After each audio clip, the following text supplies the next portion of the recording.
Bismillahirrahmanirrahim. Assalamualaikum warahmatullahi wabarakatuh. Baik, di sini saya akan menjelaskan tentang pengembangan dan inovasi materi pembelajaran PAI.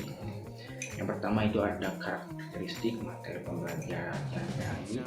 Yang kedua ada bidang bahasan materi pembelajaran PAI. Yang ketiga dasar filosofis pengembangan dan inovasi materi PAI. Yang keempat tujuan pengembangan dan inovasi materi PAI. Yang kelima, langkah-langkah pengembangan dan inovasi materi PAI. Yang keenam, yaitu contoh-contoh hasil pengembangan dan inovasi materi PAI dalam pembelajaran era Society 5.0. Yang pertama itu ada karakteristik PAI atau materi PAI. Yang pertama, pendidikan Islam merujuk pada aturan-aturan yang sudah pasti. Yang kedua, pendidikan agama Islam selalu mempertimbangkan dua sisi kehidupan manusia dan ukhrawi dalam setiap langkah dan geraknya.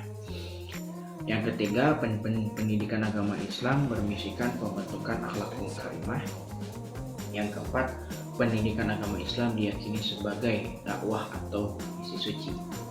Yang kelima, pendidikan agama Islam bermotifkan ibadah. Bidang yang selanjutnya, bidang pembahasan materi pembelajaran PAI. Materi pokok pembelajaran PAI diantaranya yang pertama aspek Al-Quran dan Hadis. Dalam aspek ini menjelaskan beberapa ayat dalam Al-Quran, menjelaskan beberapa hukum bacaannya yang terkait dengan ilmu tajwid dan menjelaskan beberapa hadis Nabi Muhammad SAW. Yang kedua, keimanan dan akidah Islam. Pengajaran keimanan berarti proses belajar mengajar tentang kepercayaan. Dalam aspek ini menjelaskan berbagai konsep keimanan yang meliputi 6 rukun iman dan 5 rukun Islam. Yang ketiga, aspek akhlak. Dalam aspek ini menjelaskan berbagai sifat-sifat terpuji akhlak karimah yang harus diikuti dan sifat-sifat tercela yang harus dijauhi. Yang keempat, aspek hukum Islam atau syariah Islam. Dalam aspek ini menjelaskan berbagai konsep keagamaan yang terkait dengan masalah ibadah dan muamalah atau hukum Islam yang bersumber pada Al-Quran, Sunnah, dan dalil-dalil syar'i yang lainnya. Yang kelima, aspek tarikh Islam. Dalam aspek ini menjelaskan sejarah perkembangan atau peradaban Islam yang bisa diambil manfaatnya untuk diterapkan di masa sekarang. Kemudian ada dasar filosofis pengembangan dan inovasi materi PAI. Yang pertama, Peirelianisme. Peirelianisme ini adalah pendidikan yang sesuai dengan filsafat, ialah mengembangkan intelektualitas manusia. Menurut Peirelianitas atau Peirelianisme, manusia dianugerahi kemampuan berpikir. Pendidikan harus lebih fokus pada pengembangan kemampuan berpikir siswa. Yang kedua, esensialisme. Aliran ini adalah aliran yang berakar pada realis dan idealis sebagai reaksi terhadap programisme. Aliran ini menginginkan agar pendidikan fokus pada mempertahankan peradaban manusia dengan mentransfernya melalui pengembangan kemampuan intelektual, baik dalam proses maupun dalam konteks konten pendidikan.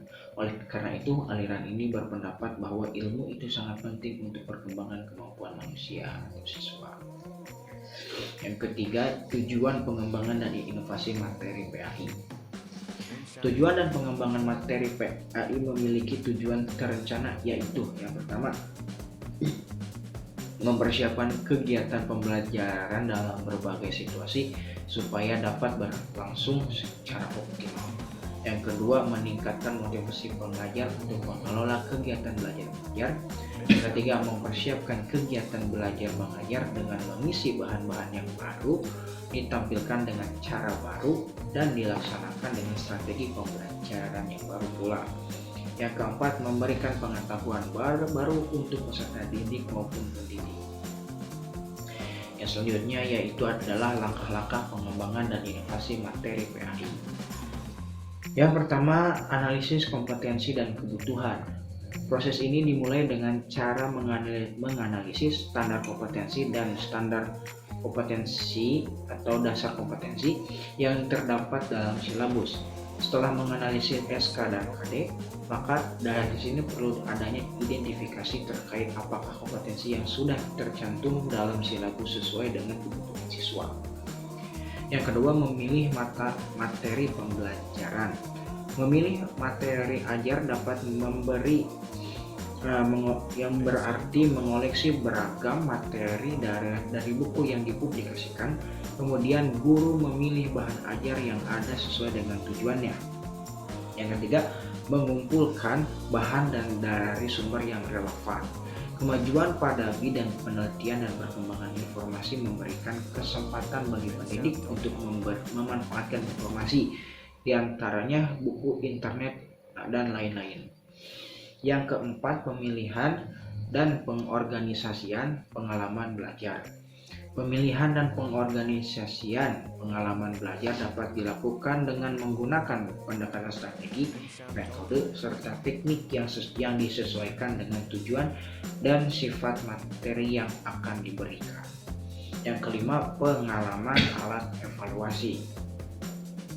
Evaluasi adalah mengukur apa yang hendak diukur, yaitu sesuai dengan menelaah kembali apakah kegiatan yang telah dilakukan itu sesuai dengan tujuan yang ditetapkan atau belum. Nah, yang terakhir itu adalah contoh-contoh hasil pengembangan dan inovasi materi dalam pembelajaran era Society 5.0, yaitu tentang visual based learning. Pengembangan materi ajar dengan konten pengetahuan dikuatkan menggunakan bentuk-bentuk visual media berbasis teknologi berupa video, simbol, dan kata kunci. Pemanfaatan produk disinemasi pengetahuan melalui berbagai media teknologi dengan inovasi bahan ajar offline dan online menjadi perlengkap sumber belajar eksternal. Mungkin itu saja yang bisa saya sampaikan, kurang lebihnya saya minta maaf. Assalamualaikum warahmatullahi wabarakatuh.